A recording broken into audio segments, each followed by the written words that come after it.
اقبال کہتا ہے واہ ناکامی متائے کارواں جاتا رہا اور کارواں کے دل سے احساس زیاں جاتا رہا۔ کہنے لگا کارواں لٹتے ہیں قوموں کے، پھر قومیں کھڑی ہو جاتی ہیں، پھر لٹتے ہیں، پھر قومیں، لیکن اقبال کہتا وہ قوم کبھی بھی نہیں کھڑی ہو سکتی جس کے دل میں احساس زیاں ہی جاتا رہے۔ ہاں، وہ قوم کبھی بھی نہیں کھڑی ہوتی جس قوم کے دل سے احساس زیاں جاتا رہا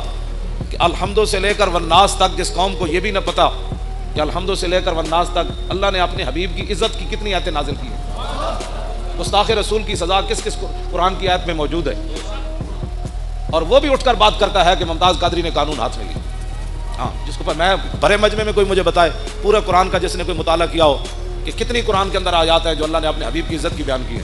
ویسے تو سارا قرآن ہی حضور کے لیے نعت ہے نا، لیکن خاص کہ جو میرے حبیب کو دکھ دے اس کے لیے یہ سزا ہے، جو میرے نبی کی محفل سے اٹھ جائے اس کے لیے یہ سزا ہے، جو میرے نبی کے گھر کھانا پک رہا ہو تو اس کے تم نے دیکھا کیوں ہے میرے نبی کے گھر پہ، تم نے میرے نبی کی آواز سے اونچی آواز کیوں کی ہے۔